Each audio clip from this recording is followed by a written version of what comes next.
ND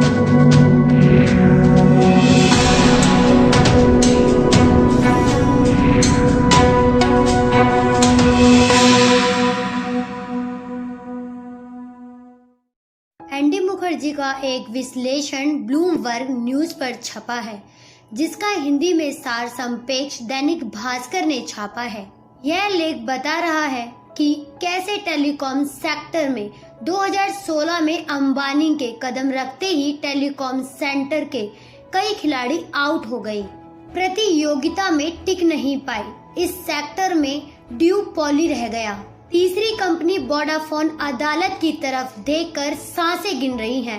Bhaskar ने ऐसे लेख को छापकर अच्छा किया है। पूरा छापना चाहिए था ताकि पाठकों को डिटेल जानकारी मिलती। भारत सरकार निगम लिमिटेड वाले जानते होंगे कि एक समय कई हजार करोड़ का मुनाफा कमाने वाली कंपनी कैसे खत्म की गई। उससे कहा गया कि आप 2G से 4G का मुकाबला करो। इस फैसले से किसे लाभ हुआ, BSNL के लोग जानते थे, मगर हिंदू मुसलमान की राजनीतिक ने कईयों के विवेक पर गोबर लीप दिया था। आप यह नहीं पूछ सकते कि एयरटेल जियो से प्रतियोगिता क्यों नहीं कर पाई, लेकिन यह तो पूछ सकते हैं कि BSNL को बर्बाद कैसे और किसके लिए किया गया। एनडी मुखर्जी ने दूसरा उदाहरण दिया है एविएशन सेक्टर का। जब 6 एयरपोर्ट की नीलामी हुई तो अडानी को दिया गया। यहाँ पर आयकर दाताओं के पैसों की बात नहीं की गई। एयरपोर्ट बनेगा जनता के पैसों से और बन जाने के बाद चलेगा अडानी के पैसों से, तो अडानी ही एयरपोर्ट बना लेते। खैर, इस फैसले को लेकर केरल सरकार नाराज हो गई है, बाकी सरकारें चुप रहीं। केरल सरकार ने कहा कि तिरुवनंतपुरम एयरपोर्ट को अडानी की जगह राज्य सरकार को दे। राज्य विधानसभा ने इसके खिलाफ प्रस्ताव भी पास किया है, तब भी चुप्पी है। इस ढहती अर्थव्यवस्था में अंबानी और अडानी तरक्की की नई कहानी लिख रहे हैं, बाकी क्यों नहीं लिख पा रहे हैं? क्या बाकी उद्योगपतियों को बिजनेस करना अब नहीं आता है, या बाकी बिजनेसमैन को चुप रहने का बिजनेस सिखा दिया गया है?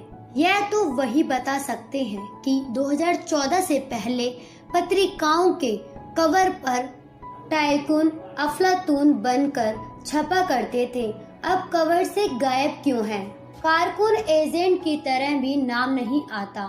अंबानी और अडानी को एक बिजनेस स्कूल खोलना चाहिए। उस स्कूल में उन टाइकूनों को कोर्स कराना चाहिए जिन्हें वे पछाड़ चुके हैं, ताकि वे भी सीख सकें कि अंबानी और अडानी क्यों सफल होते हैं। व्यापक संदर्भ में देखें तो भारत में बगैर सरकारी मदद के और टैक्स के पैसे के दम के बहुत कम उद्योगपति हैं जो अपना कारोबार खड़ा कर पाए हैं। सरकार का इशारा जिस तरफ हो जाए उस तरफ नई कंपनी बन जाती है।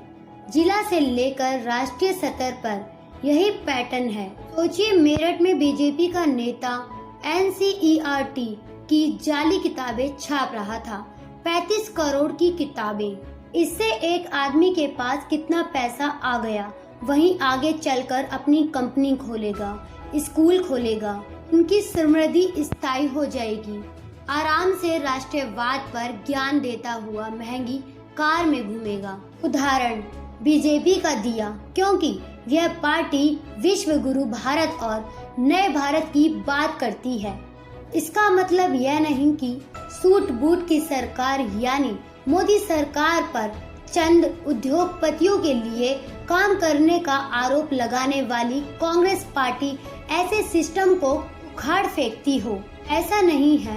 राहुल गांधी बोलते तो हैं मगर होता नहीं दिखता है। राहुल भी नाम लेकर कम बोलते हैं। कहने का मतलब है कि डिटेल के साथ कि वह कौन से चंद उद्योगपति हैं जिनके लिए या जिनके जरिए अपने लिए मोदी सरकार काम करती है। इसलिए ऐसे विषयों पर राजनीतिक बहस नहीं हो पाती है। सारी बातों के साथ स्वास्थ्य बहस नहीं हो पाती है। राहुल ने इस पर ठोस सोचा है तो उन्हें और खुलकर बोलने का साहस करना चाहिए, मगर भारत का अर्थतंत्र रहस्यों के नेटवर्क पर खड़ा है। छोटे कारोबारी से लेकर बड़े उद्योगपति के पास नीतियां बदलने से लेकर रिश्वत देने की अनगिनत अनुभव और किस्से होंगे।